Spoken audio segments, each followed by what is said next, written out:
में जीवड़ा, काहे भटके तू माया देश में। प्रभु ही वड़ा में, प्रभु ही वड़ा में, कर ले तू विश्राम जीवड़ा, काहे भटके तू माया देश में। जीवड़ा मतलब रा साथी माया देश में, जीवड़ा मतलब रा साथी माया देश में, देश में, देश में। ना लोभिना, ना लोभिना मोही कोई वीर देश में, काहे भटके तू माया देश में। जीवड़ा काहे भटके तू माया देश में। जीवड़ा झूठा रो सागर माया देश में, जीवड़ा झूठा रो सागर माया देश में, देश में, देश में।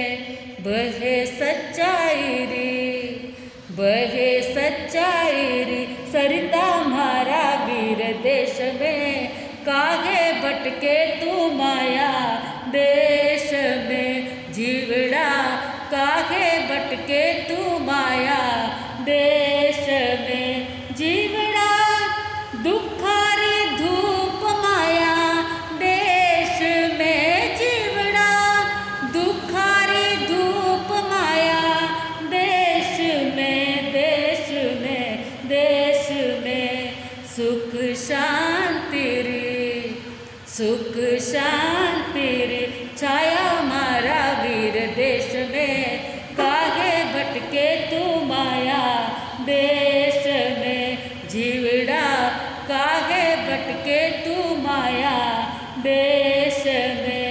जीवड़ा पल पल अधर्म माया देश में, जीवड़ा पल पल अधर्म माया देश में, देश में, देश में।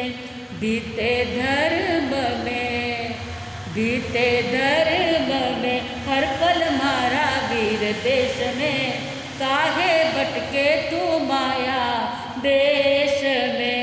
जीवड़ा काहे भटके तू माया देश में, देश में, देश में।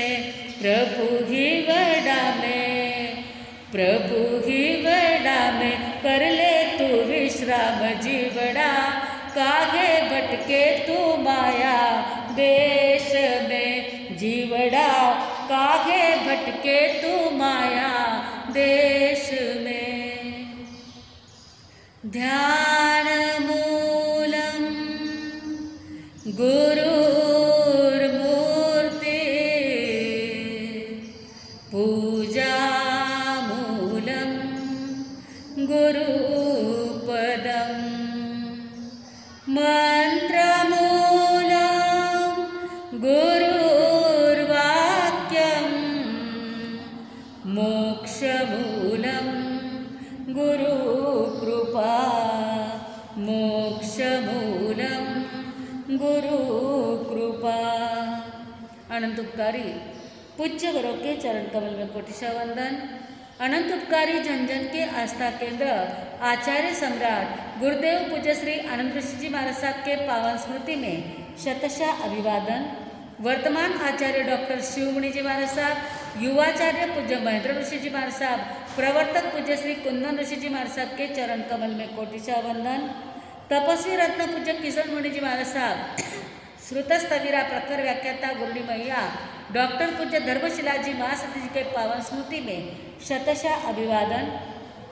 उपस्थित धर्मप्रेमी भाइयों, करुणामूर्ति माताओं तथा बहनों, अभी भजन में आपने सुना, हे जीवात्मा तू माया देश में भ्रमण क्यों करता है। माया के देश में दुख है, कपट है, और इन माया के विरोध में यदि उसके अपोजिट भगवान के देश में, जहाँ भगवान है या जहाँ भगवान की आराधना साधना की जाती है, ऐसे देश में सुख और शांति की धारा बहती है, तो माया देश में भटकना छोड़ दो। माया, दो नाम माया के, माया यानी पैसा और माया यानी कपट। दुनिया में स्वार्थ और कपट का ही खेल चल रहा है। माया इकट्ठी करने के लिए माया की जाती है, माया इकट्ठी करने के लिए माया की जा रही है।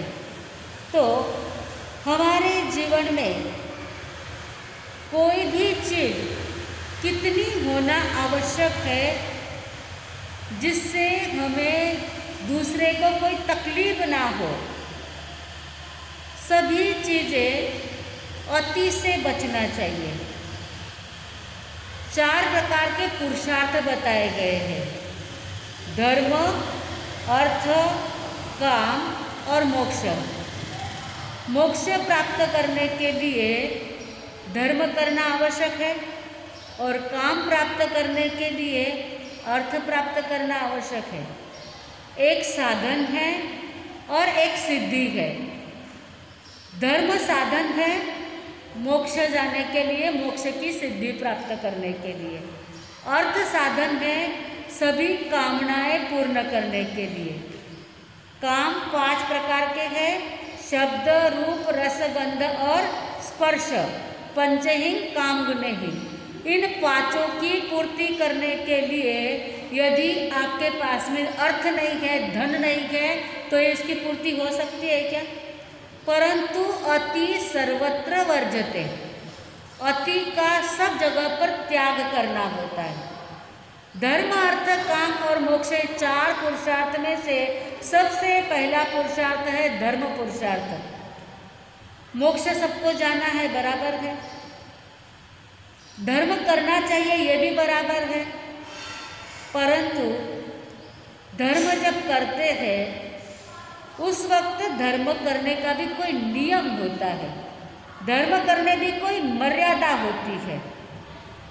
जिसने संसार मान रखा है, जिसने दीक्षा नहीं ली है, वह सुबह से शाम तक धर्म ही करता रहे।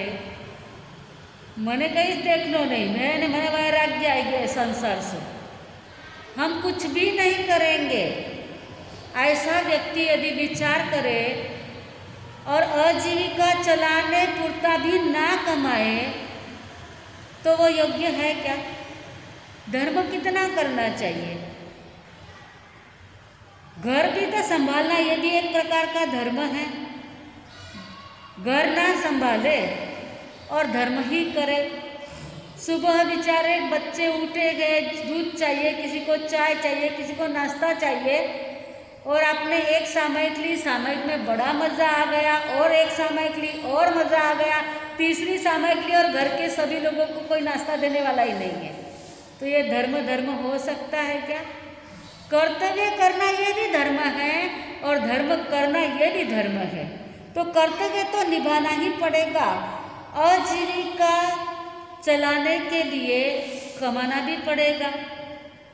हमारा मार्गानुसारी का आज का विषय है त्रिवर्ग में अबाधा।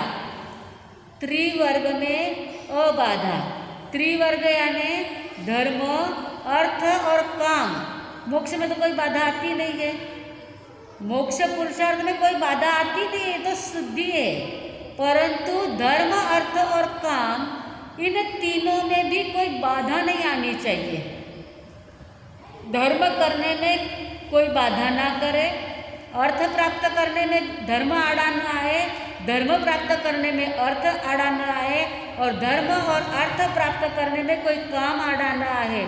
त्रिवर्ग बाधा, 3 वर्षों अबाध हो, इसको किसी भी प्रकार की बाधा न आए, उस एक गुण आज लिया गया है। तो आजीविका प्राप्त करने के लिए जो काम करना पड़ता है वो तो करना ही करना पड़ता है। एक व्यक्ति किसी महात्मा का उपदेश सुनने के लिए गया, उपदेश सुना और बस हाथ में माला लेकर के बैठ गए। तप करना, जप करना, साधना करना इतना चालू कर दिया, इतना ज़्यादा करने लगे कि जो आजीविका चलाने का साधन था वो आना ही बंद हो गया। सब घर के 8 जन की जिम्मेदारी जिसके ऊपर है, ऐसा व्यक्ति धर्म ध्यान करने में लग गया। अब घर के लोग भी भूखे मर रहे हैं, ये भी तप के ऊपर तप का जोर लगाया है, शरीर कमज़ोर हो गया है, घर के लोग सारे आकुल व्याकुल हो गए हैं।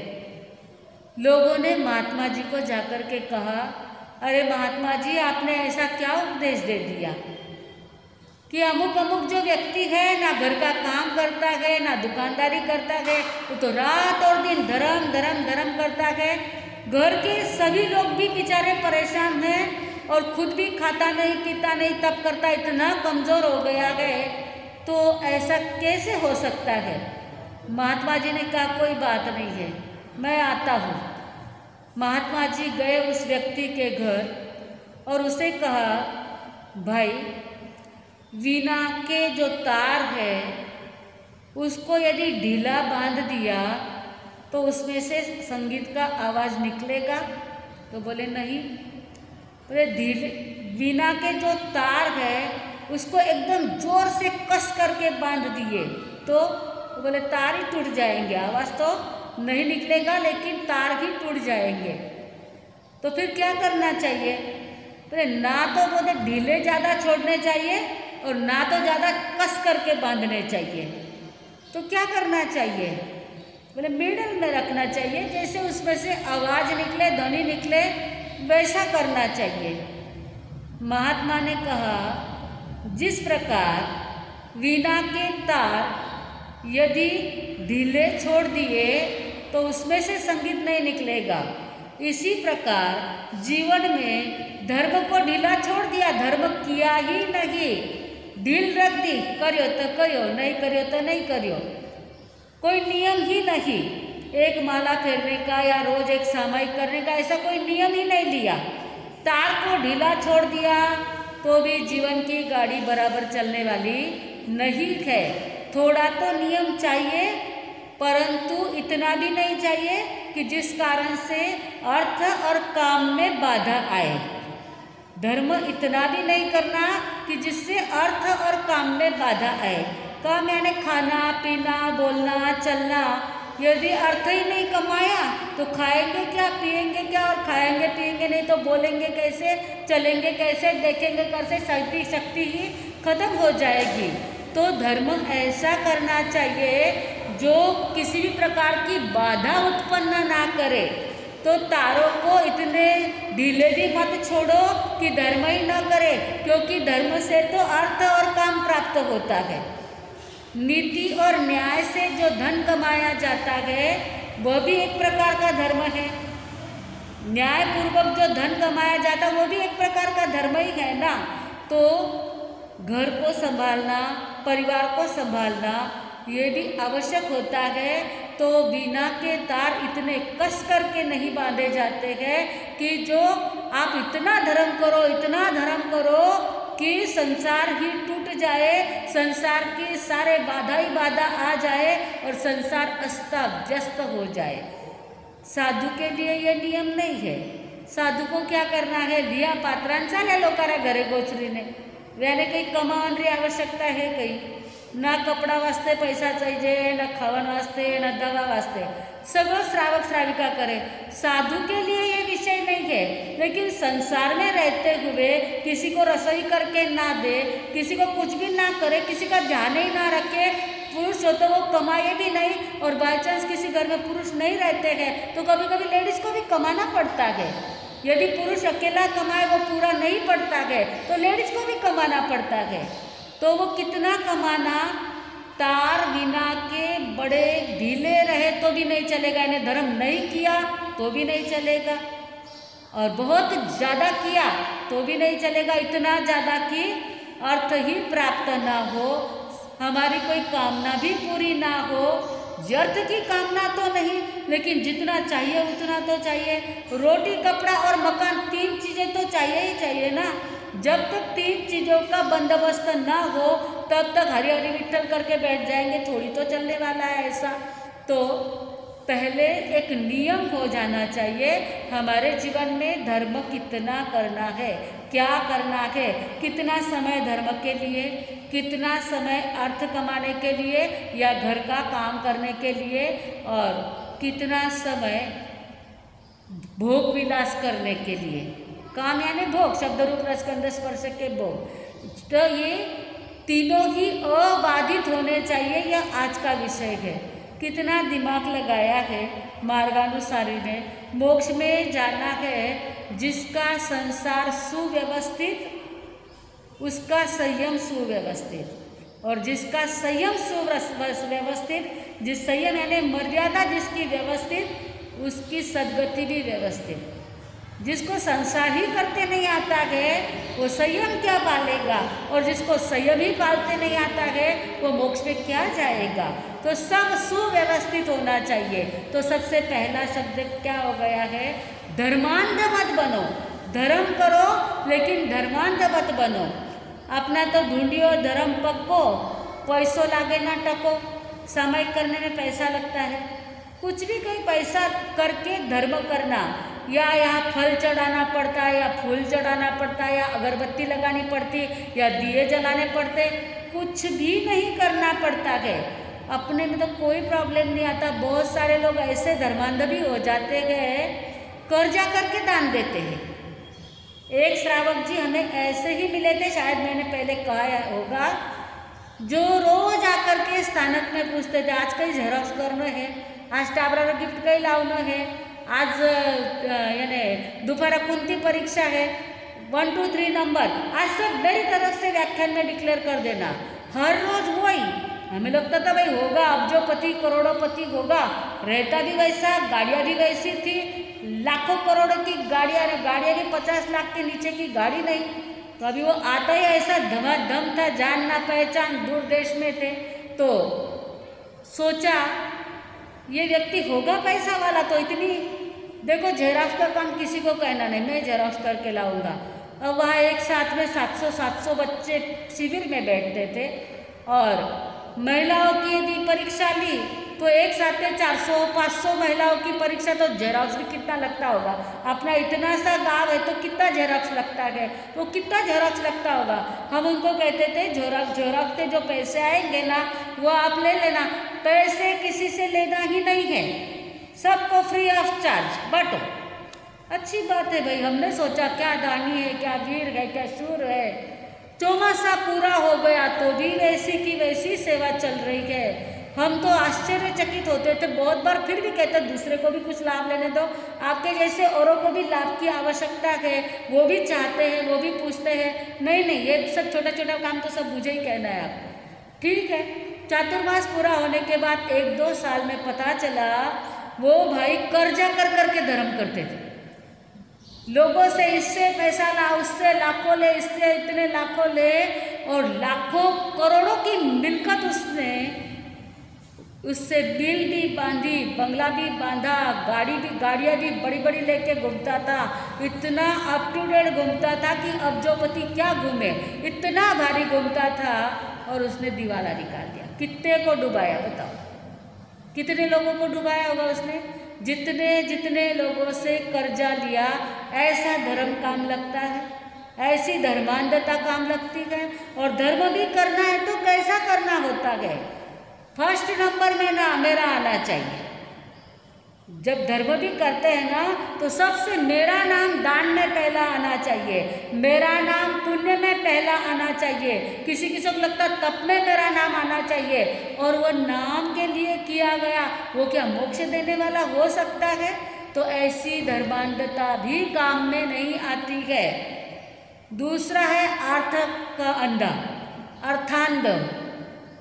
धर्मांध लोग तो बहुत कम मिलेंगे आपको, ऐसे धर्मांध लोग आपको बहुत कम मिलेंगे, हजारों में एक। लेकिन अर्थांध लोग तो 100 में 95% लोग अर्थांध हैं। धन के पीछे, धन कमाने के पीछे, न उनको खाना सूझता है, न पीना सूझता है, न धर्म सूझता है, धर्म करना टाइम नहीं है। फिर कुछ भी शरीर के लिए खाना पीना भी है ना।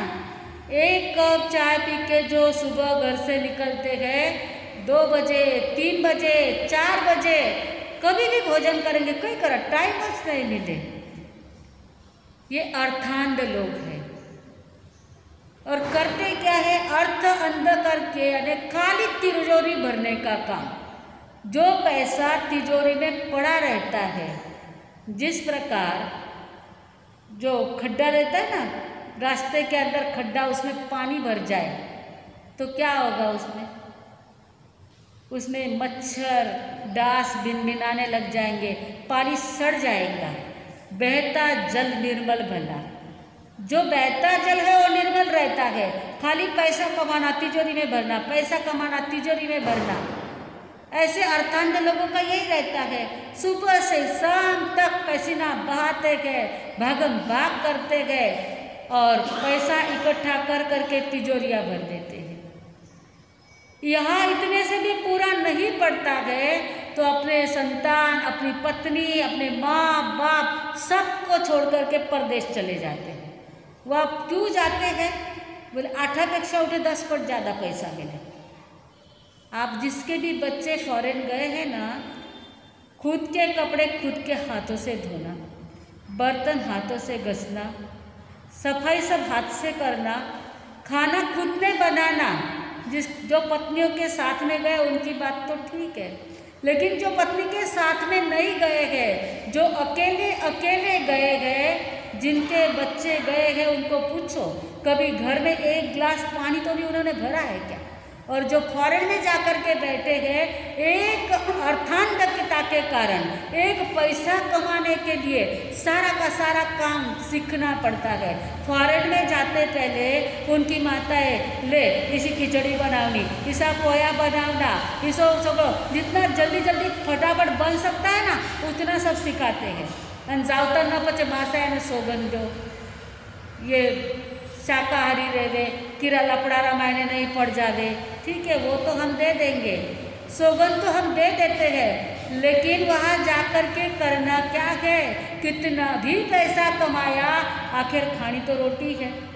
ज़्यादा पैसा है तो किसी ने देखा है कि सोना खाते हैं, और बाई चांस रोज बादाम का हलवा भी खाया तो पचेगा वो, रोज बादाम का हलवा भी पचेगा क्या, खानी तो रोटी ही पड़ती है।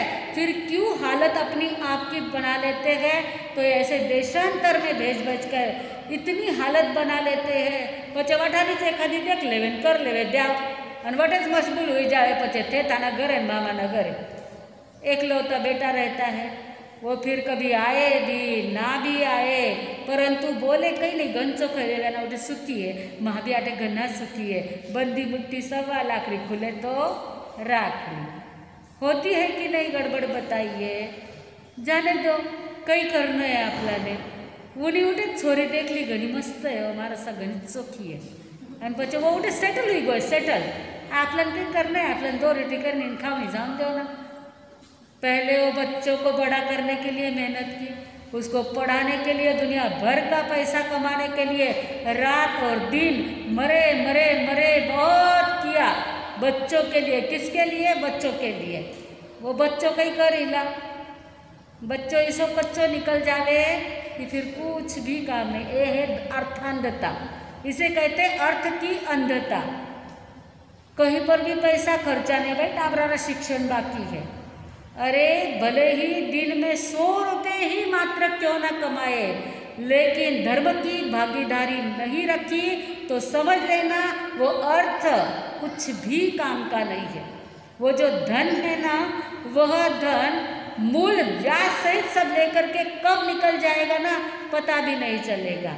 जो धर्म की भागीदारी रखता है वही जिंदगी में कुछ पाता है, बाकी जब यहाँ से जाता है तो उसके जैसा उदार इस दुनिया में दूसरा कोई नहीं। जो व्यक्ति एक भी पैसा धर्म में खर्च नहीं करता है, या आत्म कल्याण के लिए, दूसरों की भलाई के लिए खर्च नहीं करता है, उसके जैसा उदार दुनिया में कोई नहीं। वह आपको मार से कोई उल्टो पुल्टो बोल रहे हैं, बराबर है कि नहीं? क्योंकि वो साथ में कुछ लेके ही नहीं जाएगा। दूसरे जन्म में जाएगा तो कौन बनेगा? दरिद्र नारायण। झुपड़ी भी बैठने के लिए मिलेगी या नहीं, क्योंकि यहाँ कुछ उसने प्रभु की बैंक में डाला ही नहीं। तो उससे ज़्यादा उदार कौन है कि जो साथ में भी कुछ ना लेके जाए? इतना महान दूसरा कौन हो सकता है जो साथ में कुछ ना लेके जाए? बात बराबर है कि नहीं? तो ऐसे उदार बनना है, ऐसे धर्मांध बनना है। अर्थांध बनना है, न धर्मांध बनो न अर्थांध बनो। धर्म भी अंधे की जरा जैसे मत करो। कटे जाओ न देख ले देवाला नमस्कार, कटे एखादा दगड माथे शेंदूर नाखेड़ो लागे माथो टेकने। बीच में एक बात याद आ जाती है। एक फूल बेचने वाली थी, पता होगा आपको सबको। अब वहाँ पर ही जहाँ वो बैठती थी ना, वहाँ पर ही किसी ने विष्ठा की हुई थी। अभी विष्ठा के पास में बैठना तो अच्छा नहीं लगता है ना, तो वो उसने क्या किया, जो अपनी टोकरी में फूल थे ना, वो सारे फूल उस विष्ठा के ऊपर उसने जमा दी, रख दिए। तो लोगों को इसको यहाँ पे कोई देवता लगते हैं, यहाँ फूल चढ़ाए गए, जो आता वो नमन करता, जो आता वो उसको नमन करता। आखिर आगे जाकर के उधर मंदिर बनाया गया, लेकिन था क्या? उसका नाम रख दिया फूलन देवी। तो ये फूलन देवी, ऐसी भी फूलन देवी बनती है। विष्ठा के भी भारतीय लोग बहुत श्रद्धा धर्मांध बन जाते हैं कि नहीं हाथ जोड़े। और फिर ऊपर से कहते इतना धार्मिक है ना, दिनवाज निकले और सगड़ी कने दर्शन करने आए, पचे लास्ट में आए क्या थानक्रम आए तो। लेकिन पहले तो तिल्ला टपका करने आएगा। कोई केसर रो तिलक लगाएला, कोई इतना बड़ो तिलक लगावे, कोई यू तिलक लगावे, इतना भारी तिलक लगाने आवे। क्यों? धर्मांधता। माने दुनिया में लोगों ने क्यों ना जाना, जैसा धार्मिक कोई नहीं है, बस नाम कमाना है हमको। हर जगह पे कहीं पर भी को हमें नाम कमाना है। श्रद्धा नो दीपक तारो जो जे बुझाए ना, केसर ना चांद ले कई श्रावक थवाय ना, केसर ना चांद ले कई श्रावक थवाय ना। खाली केसर का टपका कर दिया तो श्रावक बन गए? व्रत नियम चाहिए, त्याग चाहिए, 12 व्रतों को ग्रहण करना चाहिए, रोज सामूहिक व्रत धारण करना चाहिए। मंदिर में गए, भगवान की पूजा कर ली, वहाँ आईना भी रखा है, केसर घुटा हुआ पड़ा हुआ है, लियो लगा लियो। केसर का तिलक देख करके सब जन समझ जाते हैं मंदिर में जाके आए महाधर्मात्मा। कोई केसर लगाता, कोई राख ऐसे 3 अंगुली ऐसी सिर के ऊपर करता है। तो ऐसे सारे तिलक अलग अलग प्रकार के तिलक कर लेते हैं। तो कहने का मतलब इतना ही है, ऐसी धर्मांधता काम नहीं है और पैसे की अंधता भी काम नहीं है। एक सेठ जी जो पैसा बहुत कमाते थे, एक रूम में बहुत बड़ी सारी तिजोरी उन्होंने रख दी थी। उस रूम में, उस तिजोरी के रूम में ना काम वाला काम करने के लिए जा सकता था, उसकी सफाई तक सेठ जी खुद करते थे। जहाँ तिजोरी थी वहाँ की सफाई स्वयं सेठ जी करते थे। और जब भी पैसे गिनने हो ना, तो रूम का अंदर से दरवाज़ा बंद कर देते थे और वे पैसे गिनते थे। एक दिन वो ऐसे ही पैसे गिनने के लिए बैठे, दरवाज़ा बंद करके बैठ गए थे। अब ऐसे ही पैसे गिनने के लिए बैठे और पवन से, हवा से ऐसा दरवाज़ा बजा कि जाने किसी ने तो भी दरवाज़ा बजाया है। और वो अर्थांध सेठ जी, उनको लगा इतनी सारी नोटें निकाल करके मैं बैठा हूँ और कोई तो भी आ गया है।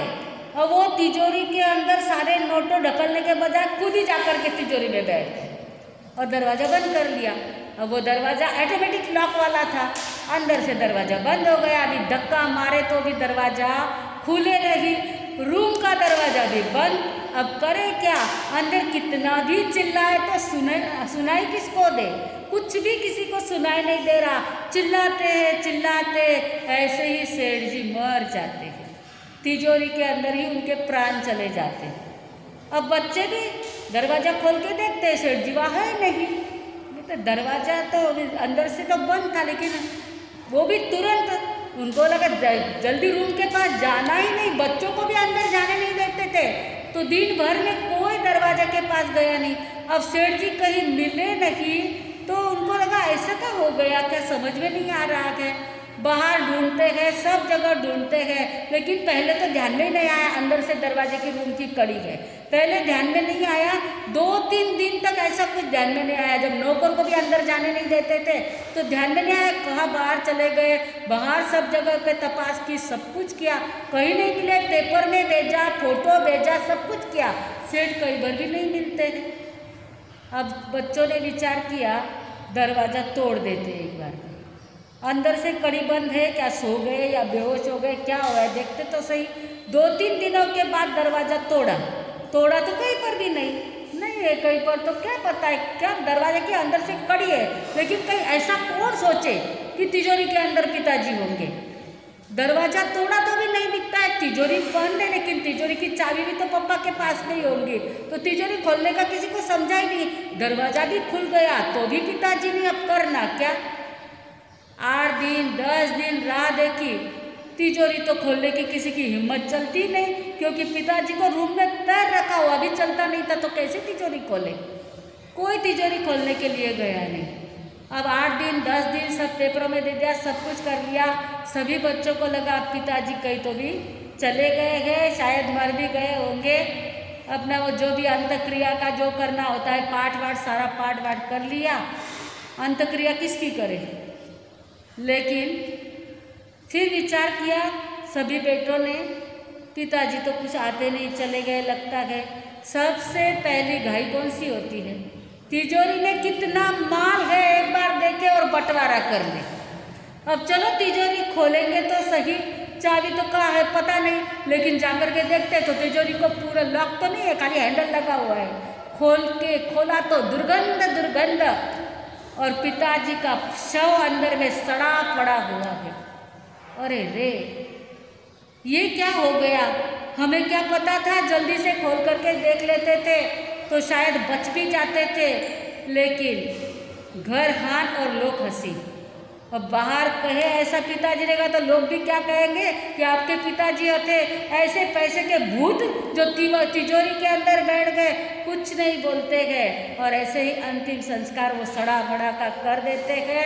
और बाद में कितने सड़े हुए पैसे भी क्यों न हो, दुर्गंध के रहे हुए पैसे भी क्यों न हो, अरे विष्टा से भी 500 की नोट भर जाए ना तो भी सभी लोग क्या करेंगे, फेंक दी लाके 500 की नोट।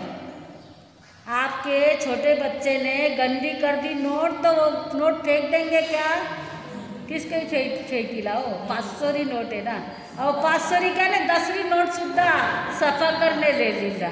इतनी अर्थांधता दुनिया में भरी पड़ी है। खरं वाटे की था नहीं सो, पण खरंच है। जब आदमी में भूत पैदा होता है ना पैसा कमाने का, तो उसको कुछ नहीं सोचता है, बस पैसों मारो परमेश्वर। सेठ जी ने ना जिंदगी में खाया ना खिलाया और ना कभी दान भी दिया, बताइए गति कैसी होगी।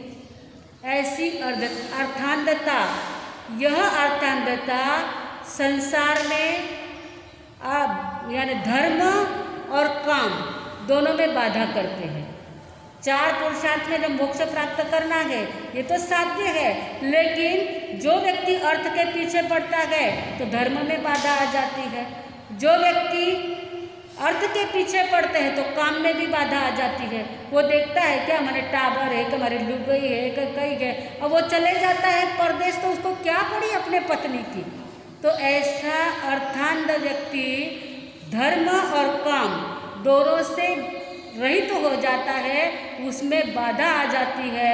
तो मार्गानुसारी का गुण कहता है न धर्मांध बनो न अर्थांध बनो। अब तीसरा है कामांध बनने का।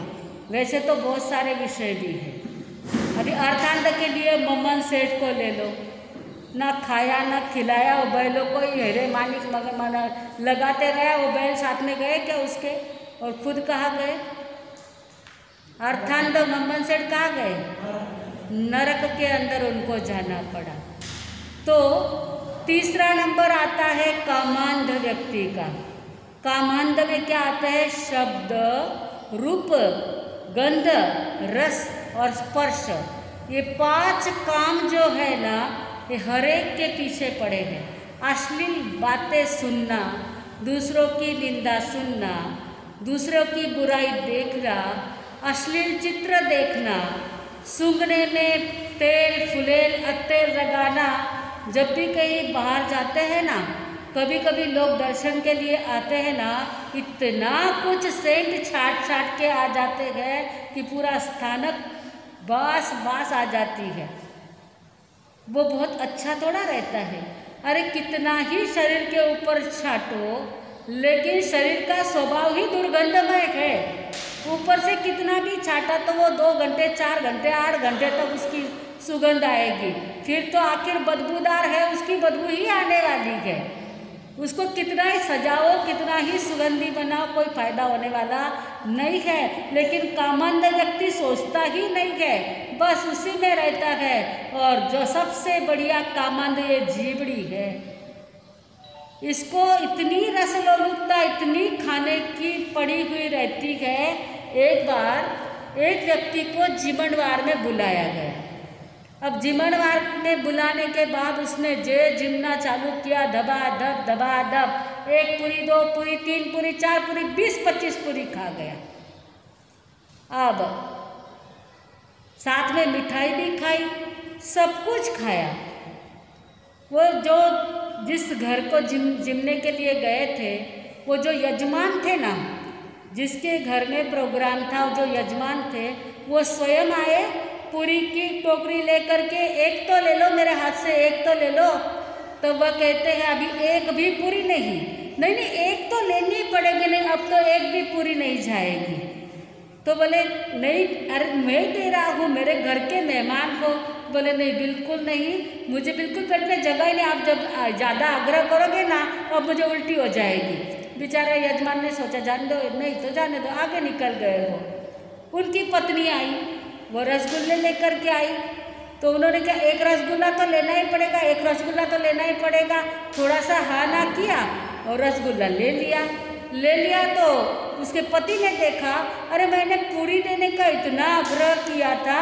तो बोले नहीं मुझे उल्टी हो जाएगी, और अभी रसगुल्ला रखा तो फटाक से लेकर के खा लिया इसने।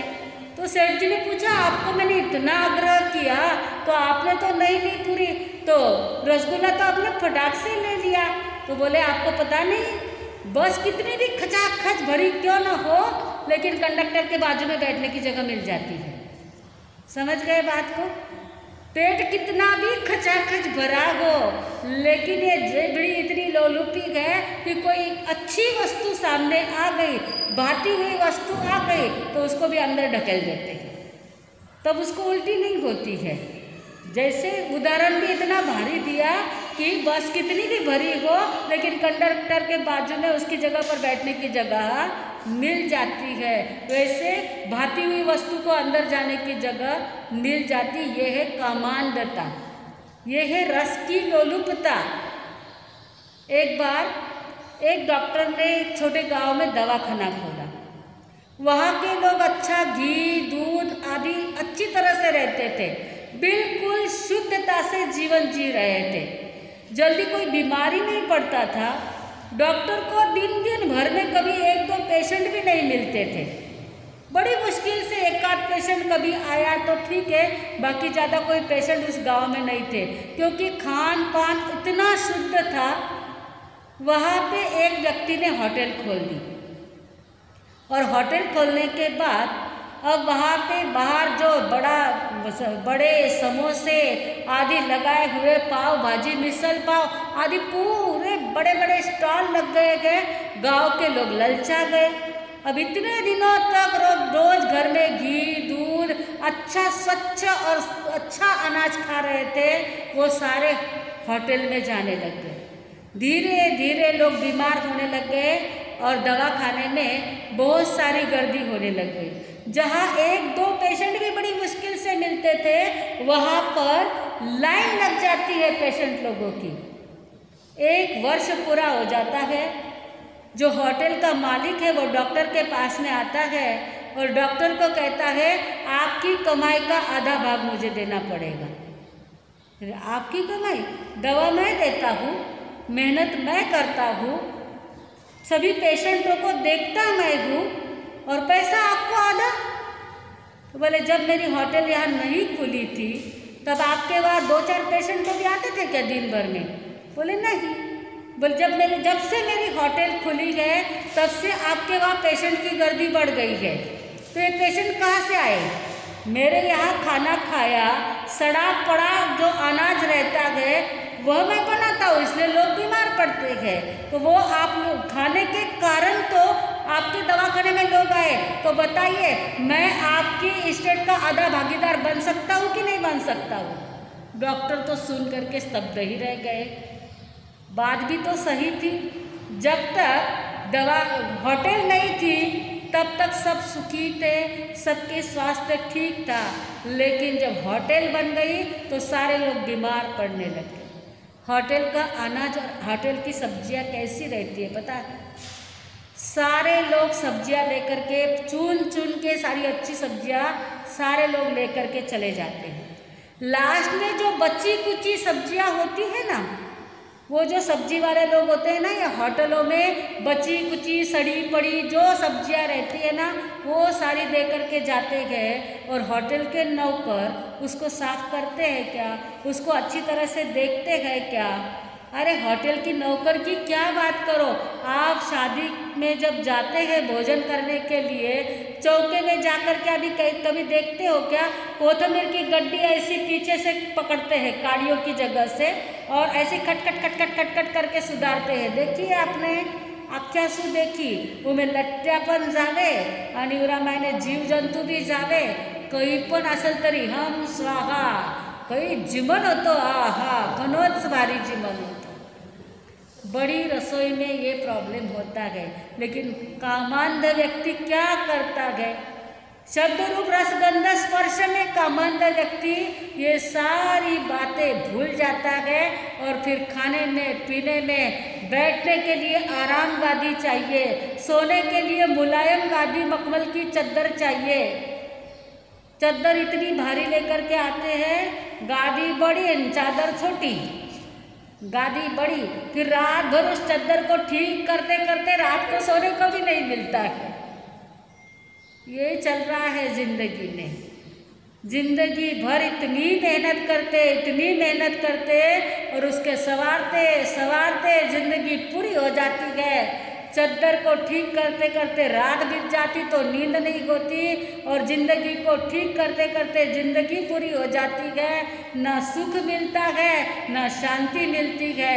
तो मार्गानुसारी का ये 18वां गुण कहता है कि त्रिवर्ग में अबाधा, धर्म अर्थ और काम, इस 3 के अंदर किसी भी प्रकार की बाधा न आए। मम्मन सेठ अर्थ के पीछे पड़े तो धर्म और काम छूट गया। वो व्यक्ति जो कहानी मैंने की थी वो धर्म के पीछे पड़ा तो अर्थ और काम छूट गया। जो काम के ही पीछे पड़े रहते हैं, खाना पीना और आराम से सोना, तो वो ना धर्म कर सकता है न अर्थ कमा सकता है। तो तीनों में किसी भी प्रकार की बाधा न आए, तीनों में बैलेंस बना रहे। अपने शरीर में वात पित्त और कफ 3 यदि इनबैलेंस हो गए तो तबीयत बिगड़ जाती है। और जिंदगी के अंदर धर्म अर्थ और काम ये तीनों यदि अनबैलेंस हो गए तो जिंदगी बिगड़ जाती है। यदि त्रिफला चूर्ण ले ली ना तो वात पित्त कफ एक आध बार ठीक भी हो जाते हैं, परंतु धर्म अर्थ और काम बिगड़ गए और जिंदगी ही बिगड़ गई तो उसको ठीक करने वाला कौन है बताइए? तो ये तीनों ही एक दूसरे में बाधित ना हो, ये तीनों के कारण एक दूसरे में अड़चन न आए, इसलिए सब मर्यादा पूर्वक करना चाहिए। कभी किसी की गुलामी करके पैसा नहीं कमाना है, और कभी किसी के लिए धर्म के लिए भी कितना धर्म करना कि हमारा घर भी सुरक्षित रहे। इसलिए सब प्रमाण में रहेगा, मर्यादा में रहेगा, तो ही जिंदगी सुरक्षित बनेगी और आत्मा का आनंद प्राप्त होगा। बोलो महावीर स्वामी भगवान की। आज किने उपवास आंबेले कासना सगळ्याने पारना। आज ज्ञान पाचन के पालने हुए। आज दोपहर में